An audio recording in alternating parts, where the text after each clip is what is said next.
जमानत के बावजूद शाह महमूद कुरैशी रिहा ना हो पाए। पीटीआई रहनुमा को जीएचक्यू हमला केस में गिरफ्तार कर लिया गया। डीसी ने शाह महमूद कुरैशी की नजरबंदी के अहकामात भी वापस ले लिए थे। पुलिस के शाह महमूद कुरैशी से बदसलूकी, धक्के दिए, खींचातानी की गई, जबरदस्ती साथ ले गए, मीडिया से बात करने से भी रोका गया। शाह महमूद कुरैशी ने गिरफ्तारी को गैर कानूनी करार दे दिया। कहा यह सुप्रीम कोर्ट के हुक्म की तौहीन है, सियासी इंतकाम का निशाना बनाया जा रहा है। कौम की खिदमत करने पर सजा मिल रही, सुप्रीम कोर्ट जाएंगे।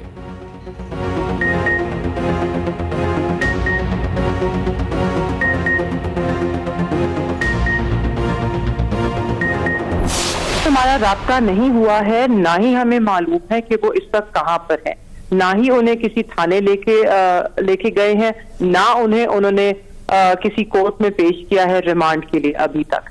तो इस वक्त जहां तक हमें मालूम है, क्योंकि हमें कोई कागजाती कार्रवाई नहीं हुई, हमें कुछ नहीं बताया गया, मैं तो कहूंगी कि उन्हें अरेस्ट नहीं किया गया, उन्हें अफवाह किया गया है, क्योंकि इस वक्त हमें बिल्कुल भी नहीं मालूम कि वो हैं किधर। फिक्रमंद हूँ, मेरे वालिद कहाँ हैं, नहीं बताया जा रहा वालिद को कहाँ लेकर गए। पीटीआई रहनुमा की साहबजादी मेहरबानो कुरैशी की एक्सप्रेस न्यूज के प्रोग्राम कल तक में गुफ्तगू। कहा वालिद की गिरफ्तारी के वक्त रुतबे का ख्याल रखा गया, ना ही उम्र का लिहाज। इलेक्शन लड़ना शाह महमूद कुरैशी का हक है जो उन्हें मिलना चाहिए। बैरिस्टर गौहर ने कहा सुप्रीम कोर्ट को शाह महमूद कुरैशी का मामला देखना चाहिए। शफाफ इलेक्शन के लिए जरूरी है गिरफ्तारियां न की जाएं। अदलिया से गुजारिश है लोगों की हिफाजत यकीनी बनाएं। दोबारा गिरफ्तारी के खिलाफ हाई कोर्ट जाने का ऐलान।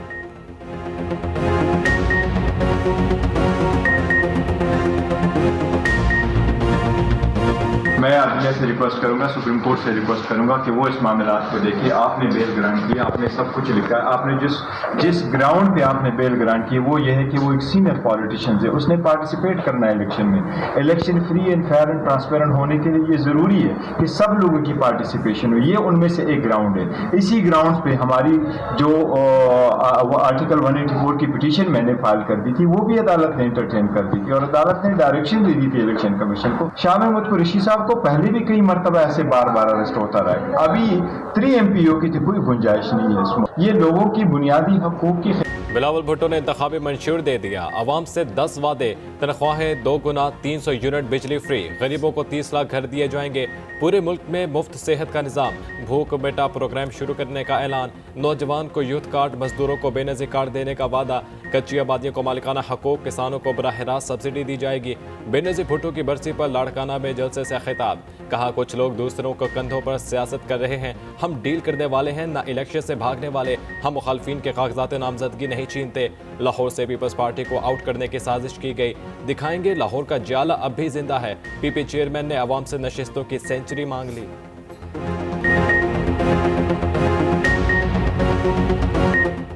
पाकिस्तान करीब नहीं, सिर्फ इस्लामाबाद करीब है। मसला किसी शहर का नहीं, लोगों की सोच का है।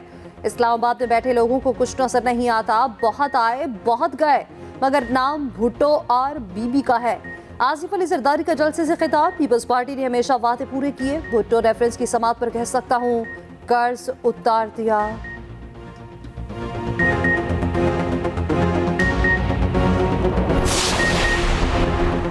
बानी पीटीआई के सजा मुअत्तली की अपील पर फौरी समात की इस्तदा मुस्तरद। सुप्रीम कोर्ट ने तोशाखाना केस छुट्टियों में मुकर्रर करने से इनकार कर दिया।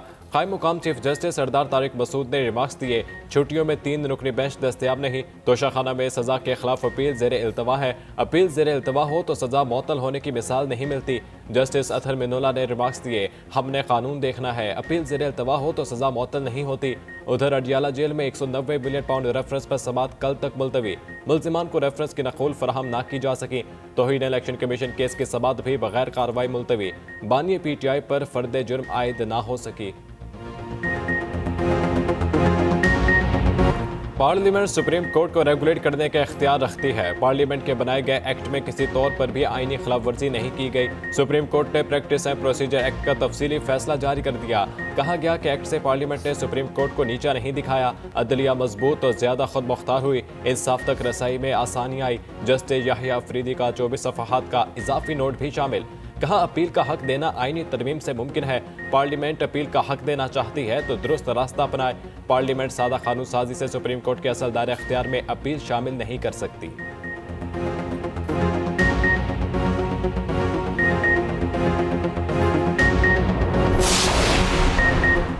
लीग ने इंतखाबी मंशूर की तैयारी के लिए तजावीज़ मांगी। अवामी आरा के लिए पोर्टल का आगाज। शहबाज शरीफ कहते हैं नून लीग मंशूर तैयार कर रही है, मकसद बुनियादी मसाइल की निशानदही के साथ काबिल अमल हल तजवीज़ करना है। अंदरून बैरून मुल्क पाकिस्तानी वेबसाइट विजिट करें और तजावीज़ दें। मरीम नवाज ने कहा अवाम के साथ अटूट रिश्ता नून लीग की सबसे बड़ी ताकत है। इज्तिमाई दानिश के जरिए खुशहाली और तरक्की का रास्ता तय करें। ऑनलाइन पोर्टल हर शहरी को इंतखाबी मंशूर की तैयारी में शिरकत का इख्तियार देता है। एहसन इकबाल बोले हमारे मंशूर में आइन की हुक्मरानी, निज़ाम कानून और इंसाफ में इस्लाहात लाना शामिल है।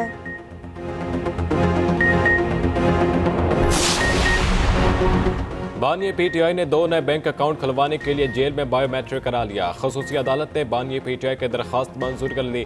दोनों बैंक अकाउंट सिलेक्शन अखराजात के लिए इस्तेमाल होंगे। अदालत की इजाजत के बाद निजी बैंक के अमले ने जेल में कार्रवाई मुकम्मल की। उधर बल्ले के निशान से मुतालिक इलेक्शन कमीशन का तवील इजलास। पेशावर हाई कोर्ट के फैसले का जायजा।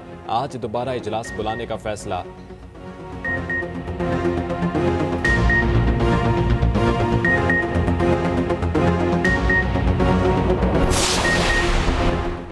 आम इंतखाबात के लिए कागजात नामजदगी की जांच पड़ताल जारी। नून लीग ने बानी पीटीआई के कागजात नामजदगी पर एतराज दायर कर दिया। NA 122 से कागजात पर नून लीग के वकील ने एतराज किया, मौक़िफ़ अपनाया। बानी पीटीआई सजायाफ्ता इलेक्शन नहीं लड़ सकते। जमा करवाए गए कागजात पर जेल सुपरिटेंडेंट की तस्दीक नहीं। बिलावल भुट्टो के कागजात नामजदगी पर भी एतराज लग गया। NA 127 लाहौर से इंतखाब लड़ने में मुश्किल।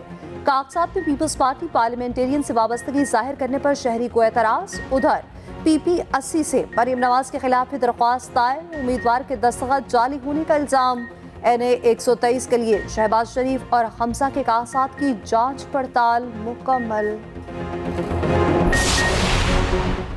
पर्थ के बाद मेलबर्न में भी कौमी टीम मुश्किलात का शिकार। दूसरे टेस्ट में भी पाकिस्तानी बैटिंग लाइन लड़खड़ा गई। दूसरे रोज के खत्म पर 194 रन पर 6 खिलाड़ी पेविलियन लौट गए। मोहम्मद रिजवान 29 और आमिर जमाल 2 रन के साथ क्रीज पर मौजूद। बाबर आजम का बल्ला एक बार फिर खामोश रहा, सिर्फ 1 रन बना सके। इमामुल हक 10, सऊद शकील 9, सलमान आखा 5 रन तक महदूद रहे। अब्दुल्ला शफीक और रशान मसूद की निस्फ सेंचुरियां।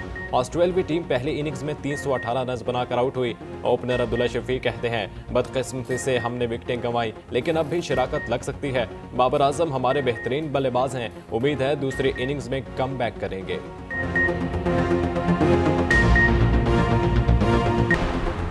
2018 में 272 सीटों में से 270 पर इलेक्शन हुए। पीटीआई ने 116 नशिस्तें जीतकर वाज़ेह बढ़तरी हासिल की।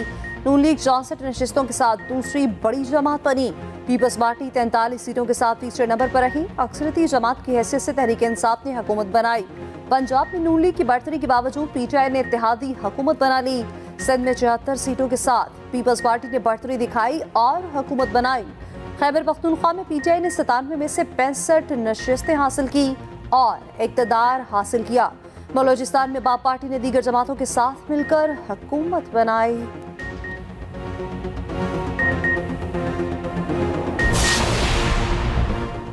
NA 242 कराची से मुस्तफ़ा कमाल के कागजात क्लियर करार। सीनियर डेप्यूटी कन्वीनर MQM कहते हैं पीपल्स पार्टी ने 15 साल में सूबे को कुछ नहीं दिया।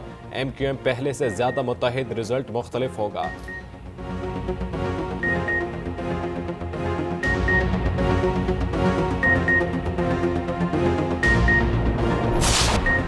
निगरान वज़ीर तिजारत डॉक्टर गौहर एजाज की ज़ेर सदारत इजलास। कराची में खसूसी इख्तिसादी जोन्स की मौजूदा सूरत हाल का जायजा। डॉक्टर गौहर एजाज ने कहा कि हुकूमत अफरादी क़ुव्वत की महारत बेहतर बनाने के लिए प्रोग्राम नाफिज करने का इरादा रखती है। इख्तिसादी तरक्की के लिए हुकूमत और निजी शोबे के मुश्तरका कोशिशों की ज़रूरत होती है।